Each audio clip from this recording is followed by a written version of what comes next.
Hello, my quilting friends. My name is Leah Day, and welcome to Room to Grow. This is a 1-hour presentation on my evolution as a quilter. I started out making quilts as a hobby, mostly making bed quilts and throw quilts for my couch, something to cuddle up with, or give as gifts to my family. And slowly this has evolved into now my business and how I make a living.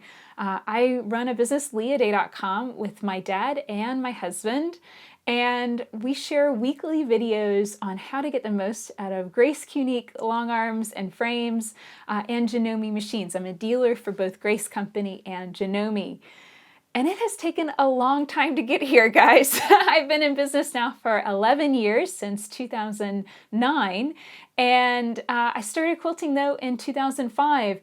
And I can say the most important thing that has carried me through quilting all of these years has been the importance of leaving room to grow, of keeping my definition of quilting as open and free as possible. And I think this is really important because it's very easy to put ourselves in a little box, to define ourselves as a art quilter or a modern quilter, or a show quilter or a piecer or a topper or any of these things. It's very easy to let that definition become a limitation and put you in a box where you don't have room to grow, you don't have space to play. Because once you start defining yourself a certain way, well, then there's a whole bunch of stuff that you can't do, right? So how I came from this, how I got into quilting with this mentality is actually because I had ruined a craft before. So that is really where the story starts. I was a very crafty kid. From the really as early as I can remember, I was always finding stuff to fiddle with and play with. And when I was really little, the only thing I really had access to was paper. So first grade, I was making origami boxes. A lady at my church, Juanita, taught me how to fold origami boxes, and I began making them all the time, on the bus, at home, just pretty much anytime that I had an extra moment, I would be cutting and folding paper. And kind of a funny story that my parents would always tell is they would always know which desk was mine at school whenever they, did the open house kind of thing, because mine was the one that had little bits of paper all around it, because I was, even at school, I was constantly, cutting and folding and playing with paper things.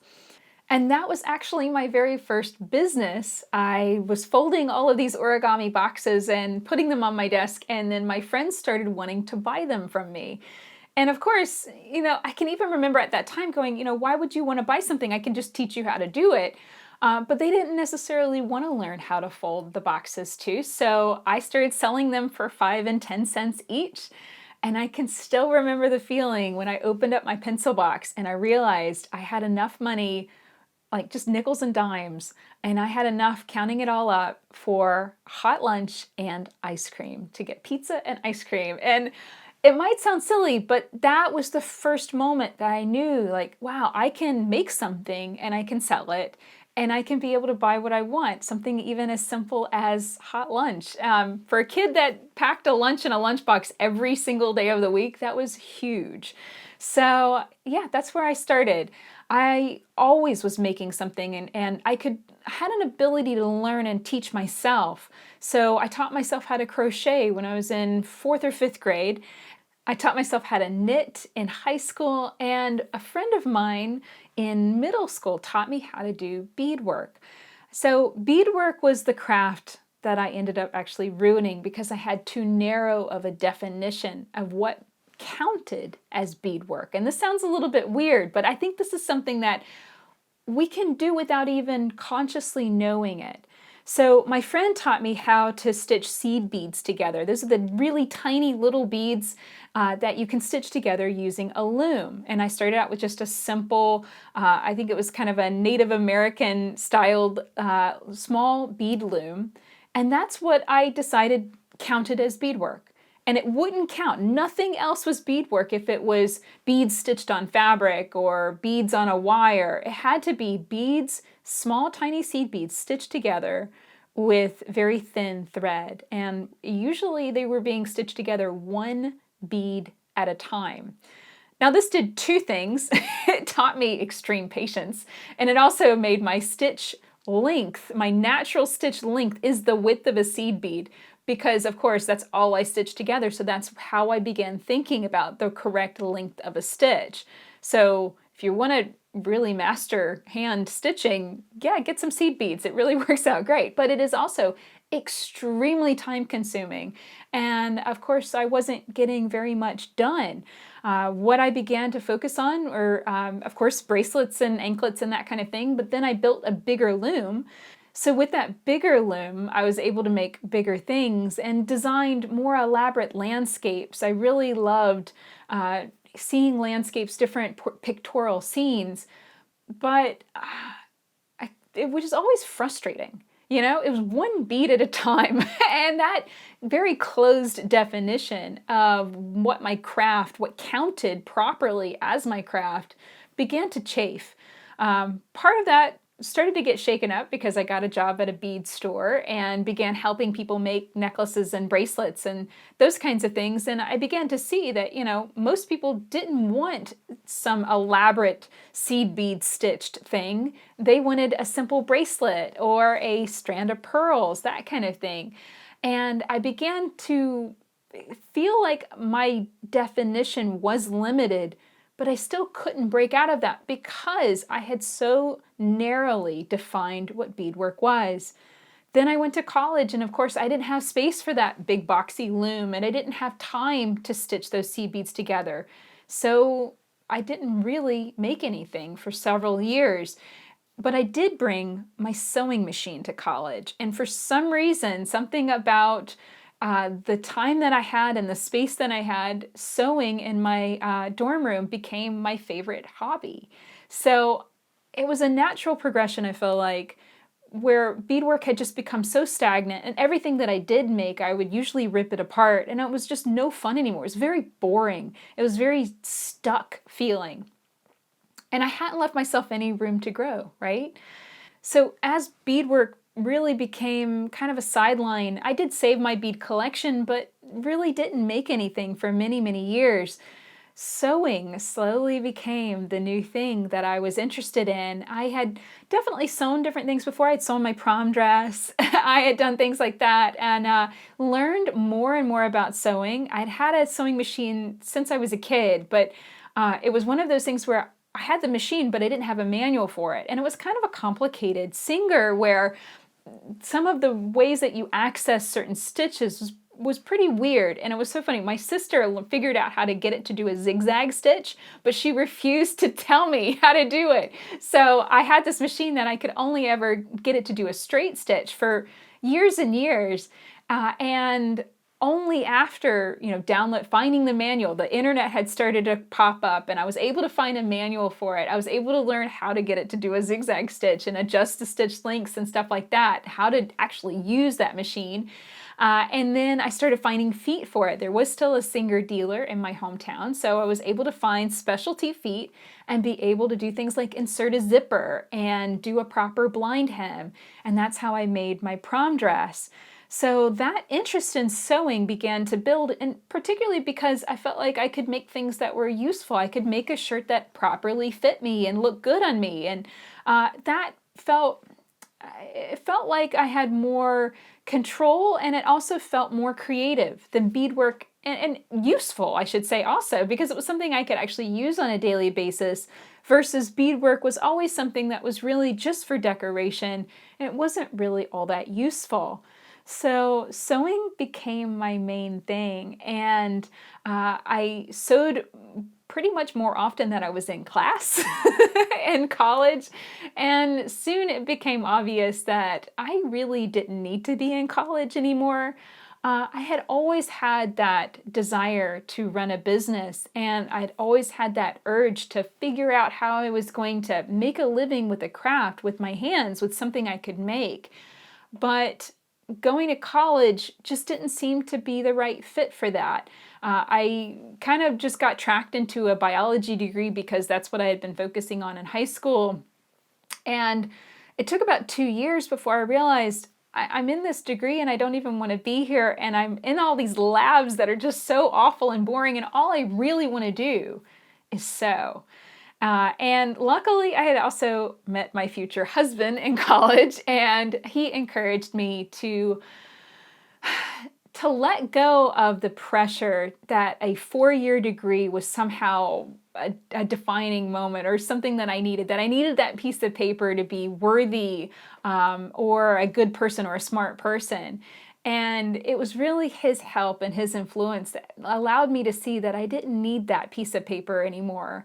So I dropped out of college and left that whole world behind. I had about 2.5 years of college credits, and I never looked back. I never wanted to complete that degree because I didn't need it. Not for what I wanted to do with my life, not for what I wanted to build or what I wanted to make. And I think that of all the decisions that I've made in my life, that is one that I have never regretted, because I think college in a lot of ways is a waste of time. That's just my personal opinion, but what I was doing but outside of class was so much more beneficial and so much more purposeful than anything that I was learning in class. So I left college armed with my sewing machine, engaged to be married, and I immediately found a job. And it wasn't the best job, but it was a job that taught me a lot about making and the value of our handwork. And basically, I was sewing about 50 to 60 garments a week. I had my sewing machine, I had a serger right next to it. I had about this much space to sew in. We had a very, very tiny apartment starting out, and I was just slamming through 50 to 60 garments a week. I would pick them up, they were pre-cut, I'd sit down and start sewing. And I would just pedal to the metal on my sewing machine from about 6 o'clock in the morning to about 9 o'clock at night for about the first year and a half of our marriage. Josh and I got married in 2005, and that's really what I did for those first few years. And I look back on that time and I really wish that hadn't been what I did, because of course I lost all of those beginning wonderful years, because I was just working constantly, flat out, just to get the work done and be able to pick up more garments at the end of the week. And the level of fine detail, if I dropped my scissors on a shirt, it was ruined. If I nicked it a little bit, if I didn't handle how the slinky fabrics I was working with. Sometimes I was inserting an acetate shirt into a velvet collar, and there are so many fabric combinations that I look at now and I just cringe because they're just really, really hard to work with.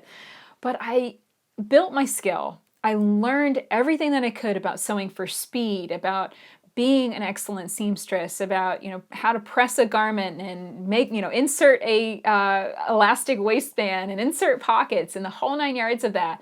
I learned how to make a button placket in 30 minutes or less, and I was timing myself constantly to the point where by the end I was able to crack out a extra large pair of pants in 45 minutes or less with pockets. So it was crazy to actually be able to handle that level of detail and speed and precision. It was crazy, and I really burned out.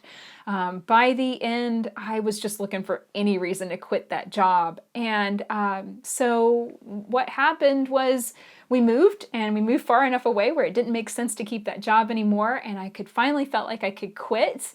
And it was just one of those situations where I had, again, defined myself too narrowly. Like, I have to have this job. I have to do these garments. This is the only way that I can be a professional seamstress. This is the only way I can make a living with my craft. I had just got myself into that box of, limited thinking. And it was such a relief when we finally, just like, get out of, where we were living, Asheville, where we had met and gone to college, Josh and I, and moving to, a rural part of North Carolina where we could afford to buy a house, and I could quit that job and just be able to slow down and actually think things through and say, okay, I still really do want to make a living with my craft. I still really want to figure this out. But obviously, making things and trying to sell them, or making things for a company to sell, is probably not the best way to go about it. And that has forever defined my choices when it comes to business. I have never made quilts to sell. Usually when I introduce myself to someone and I say, oh, I'm a quilter, I make quilts, they instantly think that I make quilts to sell, and I have never done that. Actually, once or twice on commission, a friend of mine has asked me to make a quilt or quilt something for her, and I've done that.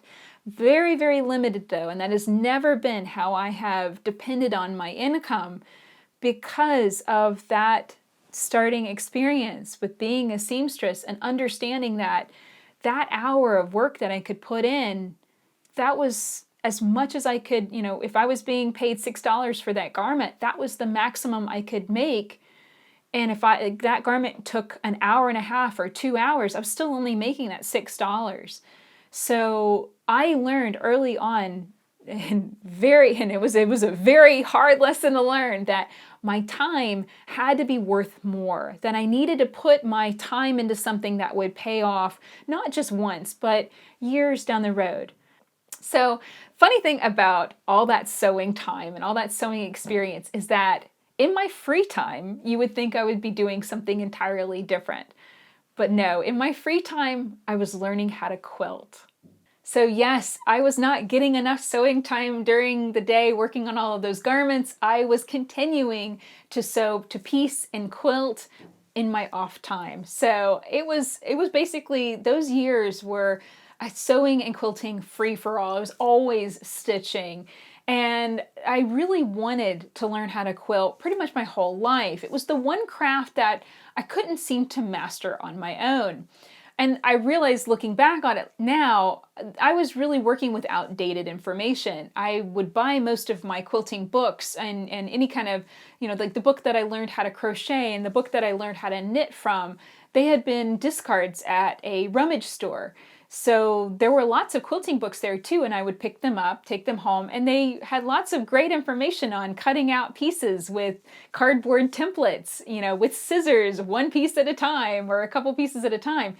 And I didn't realize that quilting had already evolved. There was a reason why people were getting rid of those old quilt books, because the information was outdated. It wasn't teaching you how to use rotary cutters and rulers. So I was still trying to cut and piece quilts with, really outdated materials. And I would always get frustrated because, after 200 hexagons cutting out and they're not coming together accurately, you just end up getting frustrated. So I had never been able to master quilting as a kid. I taught myself crochet and knitting and sewing to a degree, but I could not master quilting. So I kind of put my foot down. The year that Josh and I got married, I really wanted a double wedding ring quilt to celebrate our wedding, and I really wanted to have that done by our wedding date. So I got started with fabrics that I had on hand, mostly leftover fabrics from my prom dress and my wedding dress. And it was an epic disaster. So double wedding ring quilts, just in case you've never made one, they are complicated. They are curve piecing. They are, I would consider, one of the more intricate piecing, traditional pieced patterns that you can make. And up to this point, I have still not made that quilt. That first try was an epic disaster. Nothing matched. None of the seams came together right. And I ended up throwing it away because I was just so frustrated with it. But I didn't give up.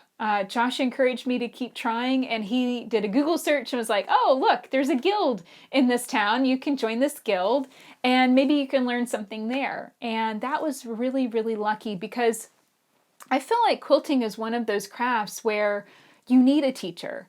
There are so many facets of quilting, from piecing to preparing your fabric to applique to all of the different decorative things that you can do on the surface, to, basting and layering and securing those layers together, and then quilting. There's so much to the process of making a quilt. It is so complicated, and I didn't even know the right words to use. When I thought of quilting, I thought about patchwork. I was thinking about the piecing and how all those pieces came together.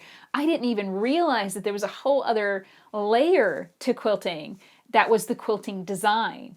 And I can remember being at that very first guild meeting, and they had all of these elaborate show quilts that they were showing off and talking through. And there was a quilt with really beautiful, elaborate quilting, some cross hatching and some feathers. And I thought, oh wow, that's really beautiful applique. I didn't even know the right term of what I was wanting to learn how to do. So, it's one of those kind of situations of not even knowing what you don't know.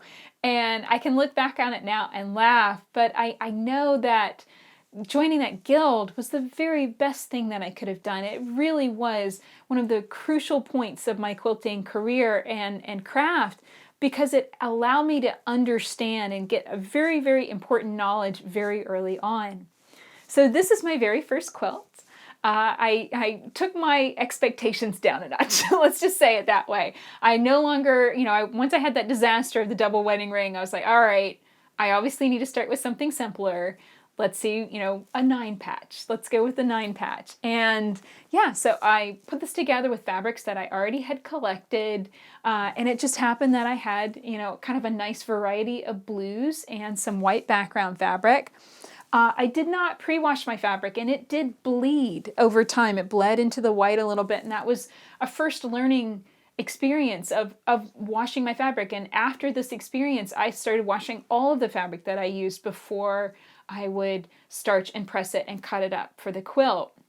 And I think it's really important to have mistakes happen. Not everything is perfect and not everything works out right, but we have to have those things happen, and then we learn from them, and then we adjust accordingly.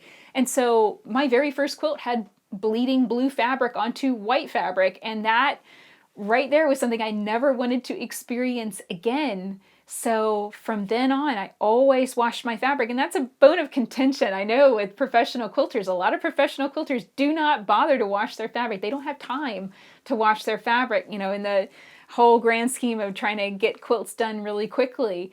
But that has always been a sticking point for me because of this very first quilt. I always wash my fabric, starch it, press it before cutting. I was also really intimidated by the idea of basting the entire quilt all in one big piece. I had this vision of putting it all together and all being in one big piece, and then it just being too overwhelming to quilt all at once. Or I feared that the layers wouldn't stay nice and flat together. It was going to get lumpy.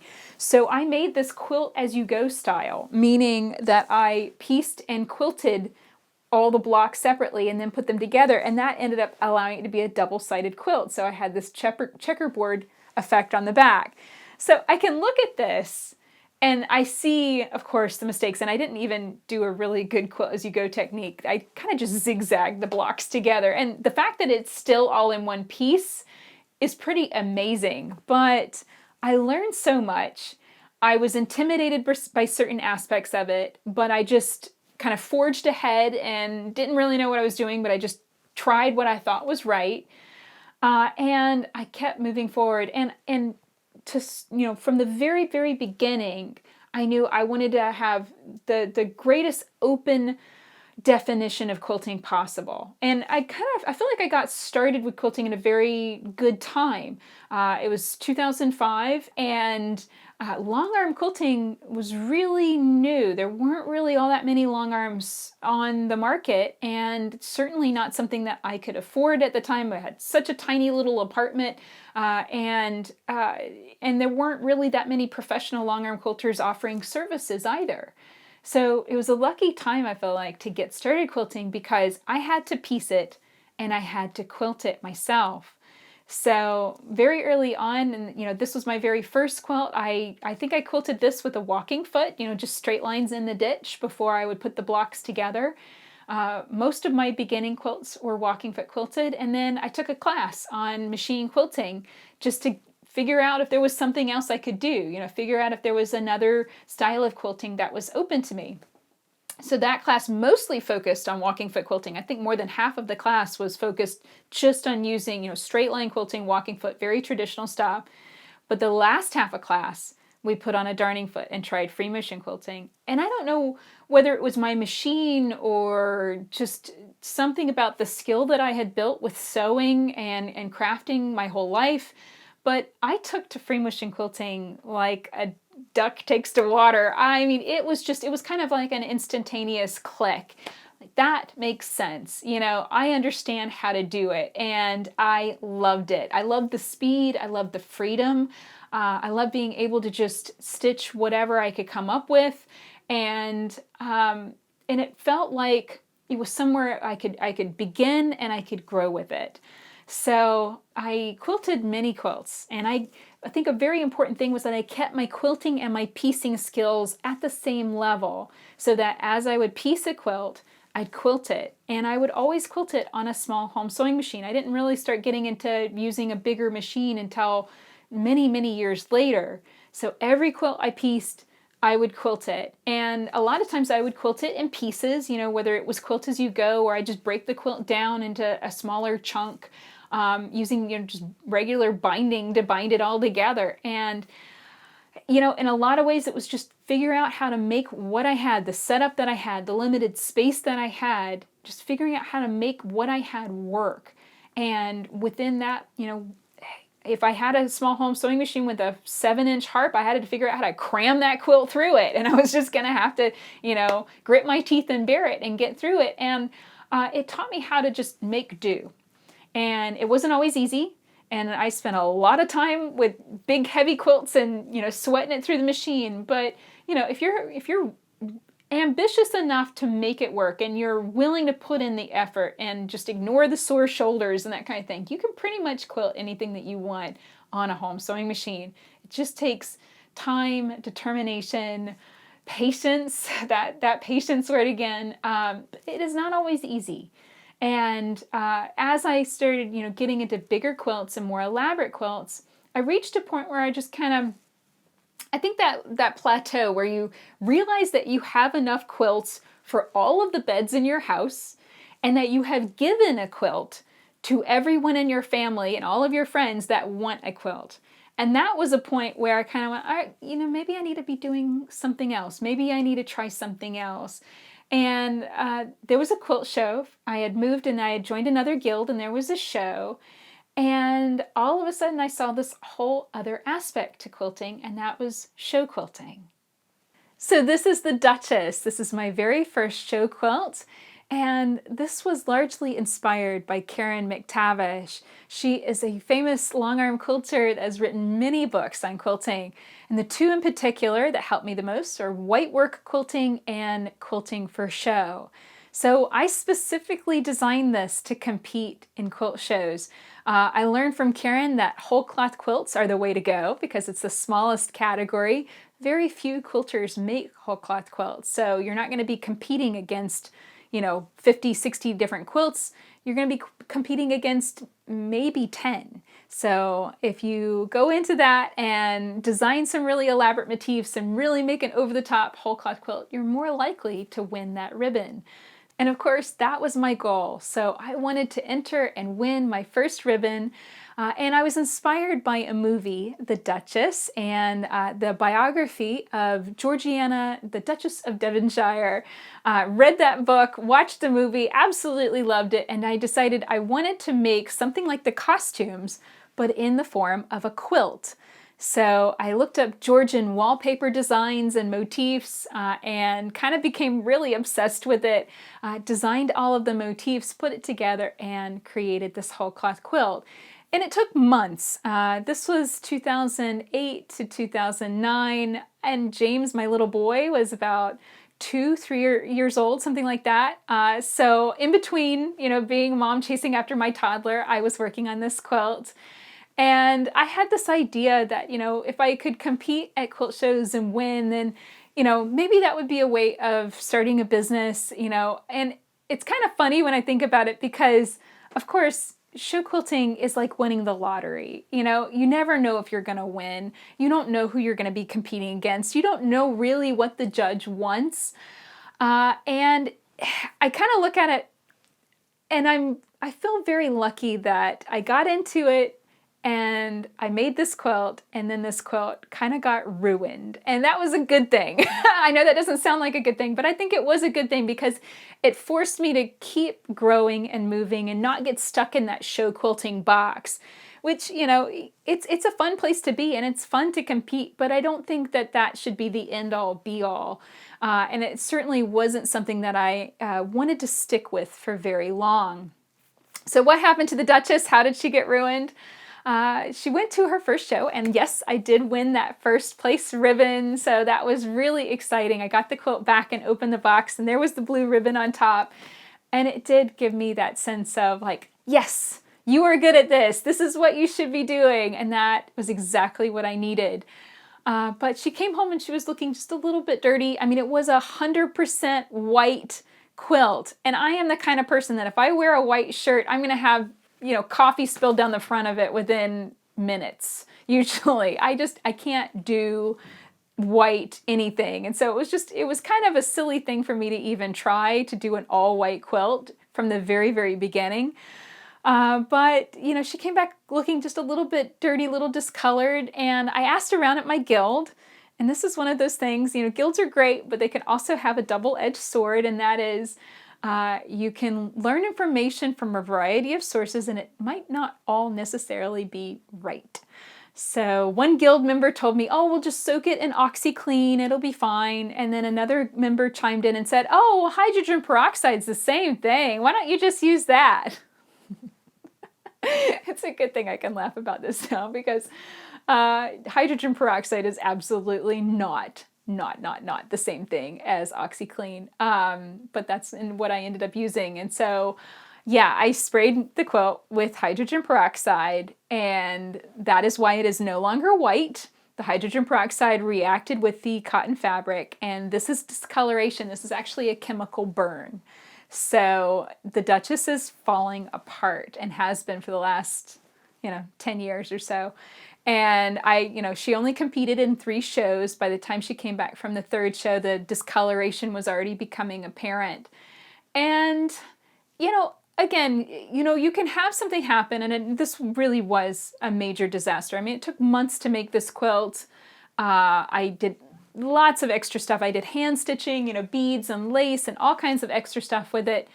To have it be ruined when I had really anticipated, wanting it to show for a year or more before I got another show quilt ready to go, it was devastating at the time. It really was. But on the other hand, I'm looking back on it, I can say I'm glad that happened because it forced me to say, wow, show quilting, number one, it's like winning the lottery, so it could be very subjective. I could have the best, quilt there, but if a judge doesn't like it, or judge is having a bad day, or judge just misses seeing it properly, it won't do well.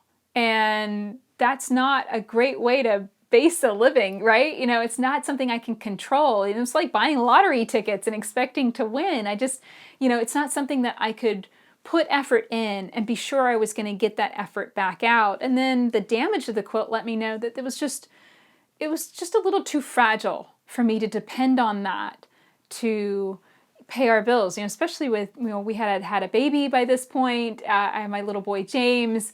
I wanted something that was more stable and immediately saw the limitations of show quilting. So that was a good thing. And that forced me to expand my horizons beyond just show quilting, beyond just competing and needing that ribbon to feel like I was good at something. Although that first ribbon was so important for that time, I quickly was able to see, that's not all of everything. I don't need all of those ribbons to make me feel good about myself. So around this time, I really wanted to teach. I really wanted to connect with other quilters. I wanted to do lectures and trunk shows and go to different quilt guilds. Like the people that inspired me at guilds, I wanted to be able to do that. The problem was that nobody knew who I was, and I really didn't have that many impressive quilts to my name. I hadn't done that many things. Of course, the one quilt that I had made and competed with had been kind of more or less ruined. So I had this feeling of, wanting to do these things and this impatience to get there. but not knowing what the next step was. I wanted to own this business. I wanted to teach. I wanted to, share my knowledge and the things that I had learned, just through the beginning of my quilting journey. But I didn't know how to connect with anyone. I didn't know how anyone would learn who Leah Day was. So I was thinking about all of this one night, and I had this vision of this gorgeous quilt. It was a goddess quilt, a woman in the middle of a ball of flame, and like a fiery sun. And the thought that entered my head was just that I had all of this light inside of me and I wanted to let it out. I wanted to just tap into that creativity and release it to the world. So that inspiration, I jumped out of bed. I had that vision of the quilt in my head, and I jumped out of bed and I quickly drew a sketch of it in the bathroom on a piece of paper. And that is what I wanted to dive into next. So I had this experience with Duchess.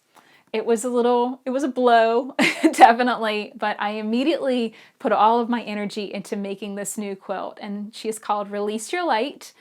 And I made this quilt in a really interesting way. I first quilted it entirely on my home sewing machine. I figured out the design and marked it. So it was very much like a whole cloth, very similar to the Duchess. But after it was all done, I painted it with Shiva paint sticks. And this is something that I think is really fun. All of my quilts, I get bored really easily. I get bored by doing the same thing over and over again. And so I always want to dive into a completely different technique. So I went from whole cloth quilting, an all white quilt that was really not my style, to quilting a huge goddess art quilt and then painting it with a crazy kind of paint. I sealed the paint, and I have to say, Shiva paint sticks and color pencils, you can get some really, really vibrant colors, but it is also really time consuming. And I'd done all the quilting before I started painting, and I had that moment, and when I actually started scrubbing the paint into the fabric, oh my gosh, what am I doing? Am I going to ruin this quilt? Am I going to completely wreck it now? Thankfully, it all worked out great. Release Your Light ended up turning out absolutely perfect. But through that process of creating that quilt, I had a lot of time of very tedious stitching. It was quilted on a very tiny scale. Of course, the painting technique ended up taking a solid month of scrubbing the paint on the surface and then sealing it. So I had a lot of time to just sit and think and chug through that idea of, what do I want to do? How do I want to teach? How do I want to connect with people and kind of share my knowledge with the world? How do I release my light, basically? And so while I was quilting on Release Your Light, I was stitching the design stippling, and I had done stippling for years, and I'd stippled everything to death and back again. And then I had learned a new stitch called McTavishing from Karen McTavish, and she has another book called Mastering the Art of McTavishing, great book. And that design really it rocked my world because it included travel stitching, and it was really swirly, and it created a totally different texture from stippling that really just blew my mind. I was like, oh wow, you can do all of this other stuff with free motion quilting that I didn't even know about. And so as I was setting and stitching on Release Your Light, as I was just putting in the hours and the yards and yards and yards of thread, I just started thinking about those designs and running that through my head going, wow, if I can do stippling and I can do McTavishing, like how many more designs could there possibly be? And that's when I came up with the idea for the Free Motion Quilting Project. So the Free Motion Quilting Project was a blog I started in 2009.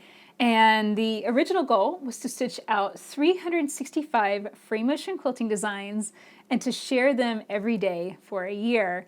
And this is how I would stitch them. They were 6-inch squares of fabric with the batting and backing fabric. And then I would mark a 4-inch square in the center and quilt the design. And each design, how they were different, how I look at free motion quilting designs is they all have a different set of rules. And so by changing the rules ever so slightly, you could create an entirely different texture. So in this example, this is underwater rocks, and to stitch it, it's like paisley, a circle, but you scribble, you go around and around and around, and that creates the design underwater rocks. So I just started running with this inspiration, and I love that I picked 365 because it really pushed me. You know, sometimes you might have an idea, and if you have a low challenge, like, oh, well, I only need to create 50 designs, you probably won't run down and try every single idea that pops in your head. Well, because I had such a huge number and it was kind of scary and intimidating just even thinking about it, I knew I had to try out every idea that popped in my head. Some things totally didn't work, but some things did. And it was a marvelous challenge to have that excuse to sit down at my sewing machine, and I had to quilt every single day. Now, I ended up having to slow down the project, a lot of different factors. Number one, it is really hard to share daily videos. That is a lot of work. I did manage to keep it going for 80 days straight, and then had to slow everything down because along with the Free Motion Quilting Project, we launched a website, an online quilt store that carried the tools and supplies that I was using. And that is what helped to start funding the project, helped support my family. That little quilt shop is what has slowly grown and is now leahday.com. And it was kind of just a magical set of circumstances that helped me realize where I should focus my energy and what exactly I should do. I had spent all that time stitching and creating Release Your Light and wanting to share my creativity with the world, but I was still kind of working under the assumption that that would look like traveling and teaching and being a professional quilter in a traditional sense. It was only after starting the Free Motion Quilting Project that I realized I didn't really like travel. I didn't really like going to different places. I really wanted to stay home with my family, my little boy, my husband, and work from home. So in the process of sharing the blog, I became an online teacher. And this has been the most rewarding part of my quilting journey because it has pushed me in so many ways. It has forced me to continue to keep my definition of quilting as open and free as possible. So first I focused on free motion quilting. That was really my exclusive focus for 3 years straight. All I did was share free motion quilting tutorials. And really I look back on them and some of them are pretty terrible, but they really taught me a lot about filming, about editing, about making videos, about teaching online. I started to branch out and do something different in 2012 once we finished the original 365 designs. Then I started doing quilt-alongs. I would design a project and break it into simple steps, and then I would share a series of videos on how to do it. Well, the upside was a lot of quilters could learn more about design. The downside was it was a lot more work. So the first couple of quilt-alongs I shared for free, but in 2014 I realized, I really need to start charging for the pattern, maybe even kit the quilt so that way, we could make a little bit of income on that. And that began a whole different journey when it came to designing a pattern, breaking it down into quilt-along steps, breaking it down into videos, sharing it step by step, week by week, through an entire year.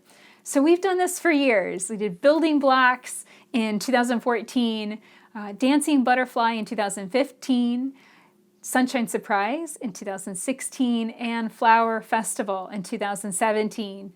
Now, all of these projects look very different, but they're all put together in more or less the same way, meaning that they're all quilted as separate blocks, and then we trim them down at the end and put them all together with a quilt-as-you-go technique. Remember, that was how I made my very first quilt, only now I use a binding method that comes out and turns out absolutely perfect, and it really adds to the overall look of the quilt. And the best part about doing it this way is it's so much easier on a home sewing machine. You don't have the whole big quilt, you're not fighting the whole bulk and weight of it. You can just work on one block at a time. So along the way, as I have shared all of these quilt-alongs, as I have walked quilters step by step through some very elaborate projects, I have learned so much about what beginning quilters really struggle with. Where are those points that are confusing? Where are those points that always cause trouble, that always generate questions? And I have grown so much as not only a quilter, but also a teacher. I understand where quilters are and have answered those questions for years. But along the way, as I shared video after video, and we're in the 2,000 video range at this point, I began to feel a little bored. And first I thought it was just, well, maybe I need to branch out beyond free motion quilting. Maybe I need to try a different kind of quilting.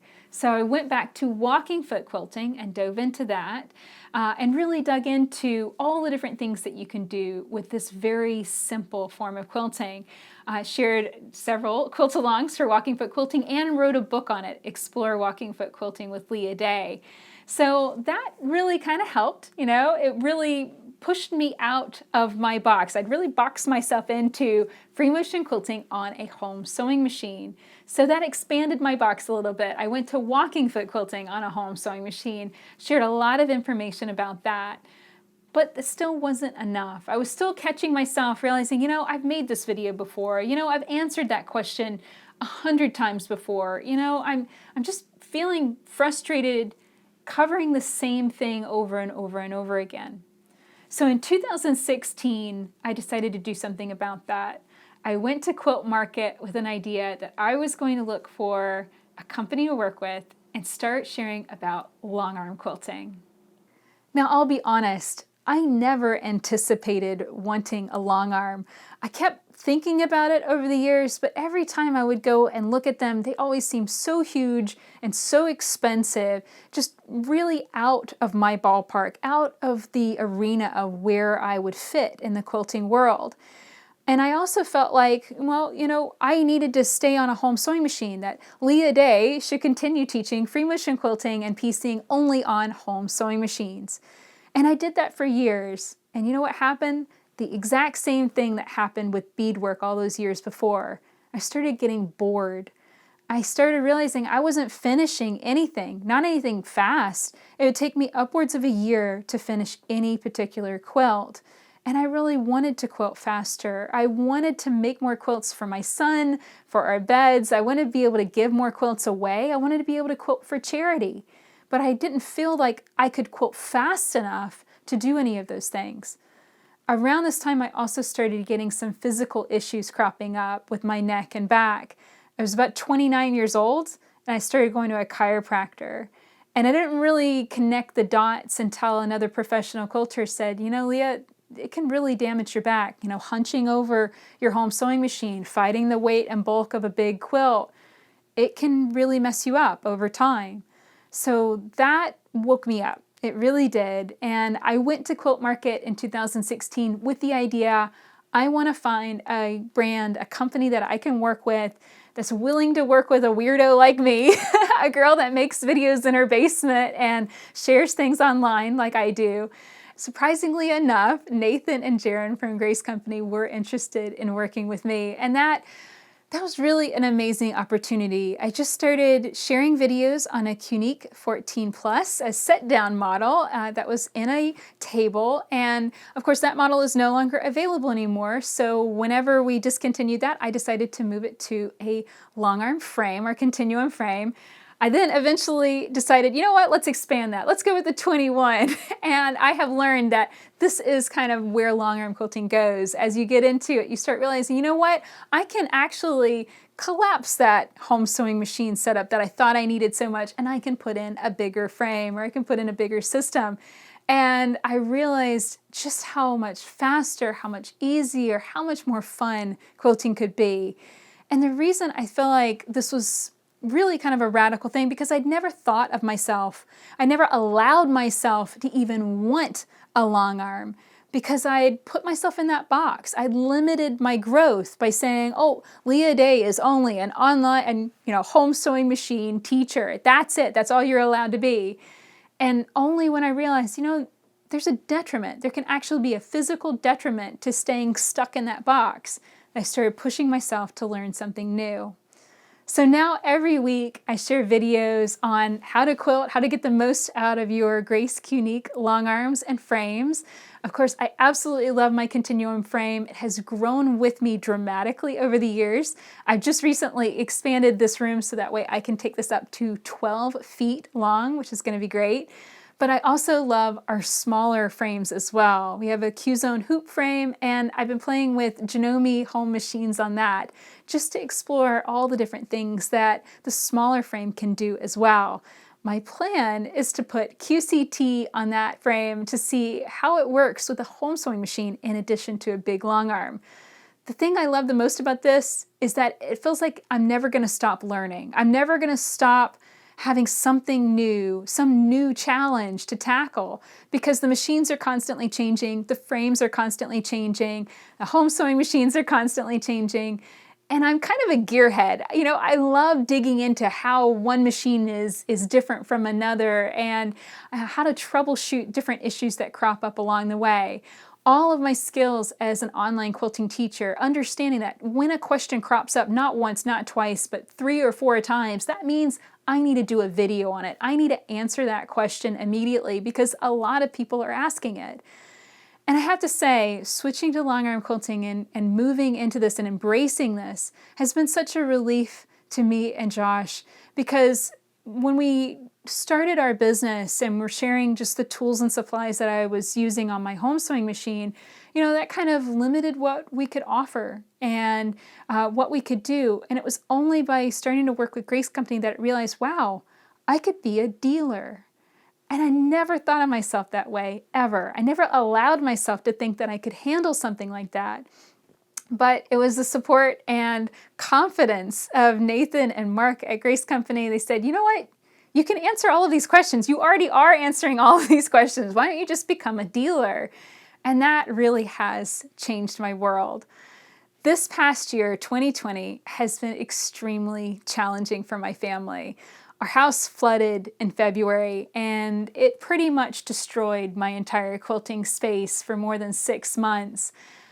Through that process, through it all, being a dealer for Grace Company was the single biggest relief and was the reason we were able to get through this challenging time. We didn't have to close down fully. I was able to continue shooting some videos here and there, but also all of the videos that I had shot and shared before were continuing to get traffic, were continuing to be found and watched.